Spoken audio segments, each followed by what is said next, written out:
Hello students, स्वागत है आप सभी का एनसीईआरटी मैथ्स क्लास 9th में। और आज हम प्रश्नावली 6.1 में प्रश्न क्रमांक 2 हल करेंगे।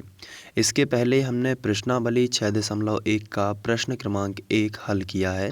आपने नहीं देखा है तो आप कक्षा 9वीं की प्लेलिस्ट में जाकर वहां से देख सकते हैं। तो आज हम प्रश्न क्रमांक 2 शुरू करेंगे। सबसे पहले हम प्रश्न को पढ़ेंगे, फिर प्रश्न में जो आकृति दी गई है उसको भी देखते चलेंगे और जो आंकड़े दिए गए हैं उसको लिखेंगे। और इसके बाद आप हल कर पाओगे।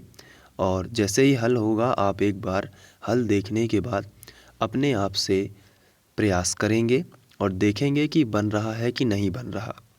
ठीक है, तो अगर इस तरीके से मेहनत करेंगे, एक सवाल आपने देखा फिर आप उसको करेंगे रफ में, फिर आपने एक सवाल देखा फिर आप उसको रफ में करेंगे, तो निश्चित ही आप सफलता पाएंगे। तो चलिए स्टार्ट कर लेते हैं। इसमें दिया है आकृति 6.14 में रेखाएं एक्स वाई और एम एन बिंदु ओ पर प्रतिच्छेद होती हैं। तो यहाँ पे एक आकृति दी गई है, मैं आपको दिखा देता हूँ। ये देखिए, ये आकृति दी गई है जिसमें देखिए रेखाएं एक्स वाई, तो ये रेखा है एक्स वाई और दूसरी रेखा हमें दी गई है एम एन। ये बिंदु ओ पर प्रतिच्छेद कर रही हैं, जैसे कि क्वेश्चन में बताया गया है कि बिंदु ओ पर प्रतिच्छेद करती हैं। तो आप देख सकते हैं कि ये बिंदु ओ पर ही प्रतिच्छेद कर रही हैं ना। अब आगे लिखा है कि यदि कोण पी ओ बाई बराबर 90 अंश हो, तो यहाँ पे देखिए ये है कोण पी ओ बाई, ये कितना है 90 अंश है। तो ये भी हमें आकृति में दिख रहा है कि कोण पी ओ बाई 90 अंश दिया गया है। और इन्होंने एक चीज़ और दी है, वो क्या है उसको देखिए। A/B बराबर 2/3, ये हमें दिया गया है, एक अनुपात एक आंकड़ा दिया गया है। ये काफ़ी हेल्प करेगा हल करने में।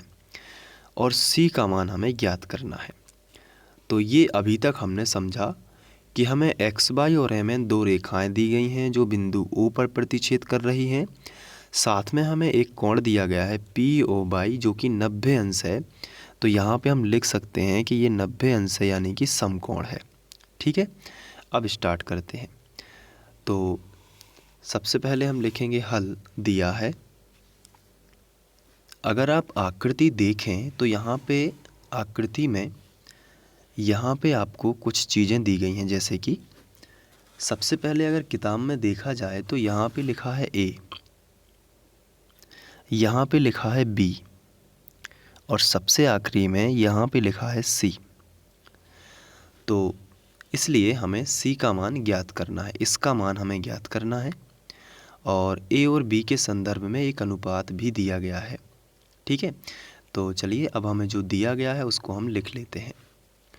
सबसे पहले हम लिखेंगे कि कोण PO बाई 90 अंश हमें दिया गया है। तो हम यहाँ से स्टार्ट करते हैं। कोण PO बाई बराबर 90 अंश। ठीक है, इसके बाद हमें दिया गया है A/B बराबर 2/3। तो इसको हम इस तरीके से लिख सकते हैं। पहले तो ज्यों का त्यों लिखेंगे A/B बराबर 2/3। लेकिन अब हम क्या करेंगे, अनुपात हमें जब भी दिया गया है तो हम ऐसे लिख सकते हैं A बराबर 2x और B बराबर 3x। ऐसे हम इसको लिख सकते हैं x मान के, क्योंकि असल में होता क्या है, अगर हम इसे रफ में समझें तो अनुपात का मतलब होता है बटे, यानी कि A/B बराबर 2/3। ऐसे लिख सकते हैं ना। देखिए A लिखा, अनुपात का मतलब बटे होता है, फिर हमने B लिखा, फिर बराबर लगा तो बराबर लगा दिया, 2 लिखा, अनुपात का मतलब बटे। और यदि हम इसको x अनुपात में माने, क्योंकि हमें एग्जैक्ट पता नहीं है कि कितने डिग्री का है, तो हम मान लेते हैं कि उससे x गुना होगा। तो A बराबर हो जाता है 2x और B बराबर हो जाता है 3x। ठीक है, तो ये हम इस तरीके से कर सकते हैं। तो हमने ये लिखा। अब हमें इस चित्र में ध्यान से देखना है। हमें A का पता है 2x, B का पता है 3x। ठीक है, लेकिन x बाई एक सीधी रेखा है। x बाई क्या है, एक सीधी रेखा है। तो अगर हम इन तीनों को जोड़ दें इस तरीके से, तीनों कोणों को, ये वाला कोण, ये वाला कोण और ये वाला कोण, अगर हम इन तीनों को जोड़ दें तो क्या आप बता सकते हैं कि टोटल कितना होगा? चूँकि ये एक्स वाई रेखा है, तो एक्स वाई रेखा है तो तीनों का टोटल 180 होगा। ये हमने प्रश्न क्रमांक 1 में यही तो किया है। अगर एक्स वाई एक रेखा है, वहाँ पे ए भी एक रेखा थी, तो अगर एक्स वाई रेखा है तो इन तीनों को यदि जोड़ देंगे तो कितना होगा? 180 होगा ना। तो हम क्या करेंगे, यहाँ पे एक चीज़ लिखेंगे, चित्र में, यहाँ पे लिखेंगे चित्र में, चूँकि एक्स वाई रेखा है, एक्स वाई ये वाली एक्स वाई एक रेखा है,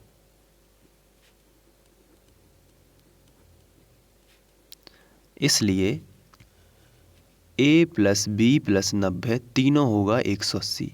यानी कि पहले b को जोड़ेंगे, b प्लस a प्लस 90, तीनों को जोड़ देंगे तो कितना होगा? 180। तो हम यहाँ पे वही कर लेते हैं, b plus a plus b plus a plus 90 कितना होगा? 180। ठीक है, लेकिन b का मान कितना है? b का मान है 3x, जो कि अनुपात से हमें पता चला, जो कि अनुपात हमें दिया गया था क्वेश्चन में। तो b की जगह पर हमने लिख लिया 3x। a का मान कितना है? 2x प्लस 90 बराबर कितना होगा? 180। 90 पहले तो 3x और 2x जोड़ देंगे तो टोटल 5x हो जाएगा, है ना। तो 5x प्लस 90 बराबर 180। अब 90 का कर देते हैं इस तरफ पक्षांतर, क्योंकि x के साथ में तो ये 90 जुड़ेगा नहीं, तो इसको इस तरफ ले आते हैं। तो जिसको ले जाना है उसको नहीं लिखेंगे, जिसको नहीं ले जाना वो यहीं पे आएगा। तो 5x बराबर 90 को तो उस तरफ ले जाना, तो पहले जो पहले से था उसको तो लिख लें, पहले 180 को लिख लिया, प्लस 90 इस तरफ चले जाएंगे तो हो जाएगा माइनस 90। तो अब 5x ज्यों का त्यों, बराबर है तो बराबर ज्यों का त्यों, 180 में से 90 चले जाएंगे तो कितने बचेंगे? 90 ही बच जाएंगे, क्योंकि 90 90 180 होते हैं ना।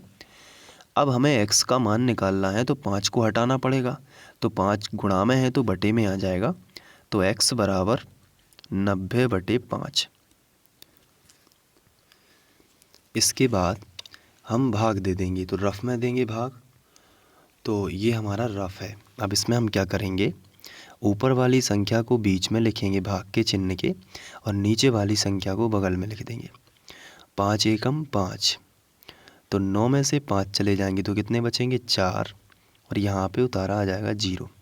अब 5 अट्ठे 40, तो ये कैंसिल हो जाएंगे और 18 है आपका आंसर आ जाएगा। तो x बराबर 18 है। ठीक है, तो ये x का मान आ चुका है। अब आप सोच रहे होंगे कि x का मान निकालने से क्या हो जाएगा। देखिए, x का मान यदि मिल चुका है तो हम a और b के मान निकाल पाएंगे। अगर हम अपने चित्र में देखें तो हम a और b के मान निकाल पाएंगे, और अगर हमें b का मान पता चल गया तो c का अपने आप ही चल जाएगा। देखिए कैसे, x का मान कितना आया है? 18। तो a का मान कैसे पता चलेगा? a बराबर है कितना, चूँकि 2x है ना, तो अगर हम x की जगह पर 18 रख दें तो a का एग्जैक्ट मान पता चल जाएगा कि कितने डिग्री था, है ना। तो हम वही करते हैं, चूँकि a का मान कितना है? 2x, तो इसी को आगे बढ़ाएंगे तो 2 ज्यों का त्यों, और x की जगह पर 18 रख देंगे तो 18 दूनी 36 अंश, यानी कि जो a था वो 36 अंश का था। अब बात करते हैं b कितना है? 3x। तो यहाँ पे लिखेंगे तथा b बराबर कितना था? 3x था ना, तो बराबर 3 ज्यों का त्यों, और x की जगह पर कितना रखेंगे? 18 है, क्योंकि x का मान कितना आया? 18 है। तो 18 दिया 54 अंश, यानी कि b का मान 54 अंश था, है ना। तो ये हमें एग्जैक्ट पता चल गया। अब c का हमें ज्ञात करना है। तो सी का ज्ञात करना है तो आप देख सकते हैं कि MN एक सीधी रेखा है। MN एक सीधी रेखा है और सीधी रेखा पर बने कोणों का योग 180 होता है।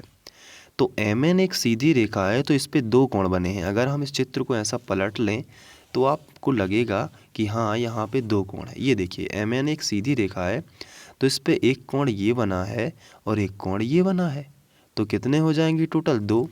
अब इसको सीधा कर लेते हैं तो आप यहाँ से भी रिलेट कर सकते हैं कि MN एक सीधी रेखा है। ये देखिए एक सीधी रेखा है ना पूरी MN, ये देखिए। तो इस पर एक कोण ये बना है और एक कोण ये बना है, तो टोटल B + C मिलके 180 होंगे। तो यहाँ पे लिखेंगे चित्र में MN एक सीधी रेखा है। MN एक रेखा है, ऐसे भी लिख सकते हैं। MN एक रेखा है या सरल रेखा है, ये ज़्यादा अच्छा लगेगा। MN एक, यहाँ पे लिख लेना सरल रेखा है। तो B + C कितना होगा, यानी B और C को जोड़ोगे तो 180 आएगा। लेकिन B कितना आपने एग्जैक्ट पता किया है 54, तो 54 अंश यहाँ पे B की जगह पर रखोगे और +C लिखोगे तो बराबर कितना मिलेगा, 180।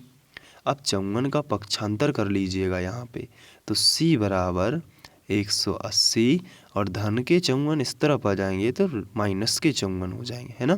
तो 180 में से 54 आप जब घटाओगे रफ में तो कैसे घटाओगे, 180 और 54 माइनस कर दिया तो शून्य के मान लेते हैं 10, 10 में से 4 चले जाएंगे तो 6 बचेंगे, 7 में से 5 चले जाएंगे तो 2 और 1 ज्यों का त्यों। तो C बराबर आएगा 126 अंश। तो जो ज्ञात करना था उसको आप हाईलाइट कर सकते हैं और ये हो गया ज्ञात C का मान। यही आपका अभीष्ट आंसर आ जाएगा और इस तरीके से आप लिख सकते हैं। तो एक बार आप इसकी प्रैक्टिस करेंगे और सबसे पहले आप इसका स्क्रीनशॉट लेकर अपने नोट्स में, जो भी आप गणित के नोट्स बना रहे हैं उसमें आप लिख सकते हैं ये। और ये चित्र, इसमें केवल अंक बस नहीं लिखना है ये वाले, बाकी ये चित्र आप बना सकते हैं। और आप बुक में भी देखेंगे तो वहाँ पे भी ये बना हुआ है।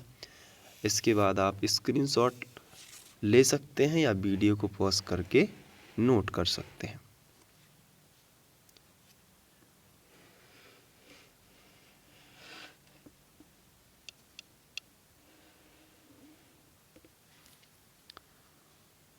इसके बाद हम तीसरा प्रश्न करेंगे। तो प्रश्न आप पढ़ लेना और उसमें थोड़ा सा दिमाग लगा लेना कि क्या हो सकता है।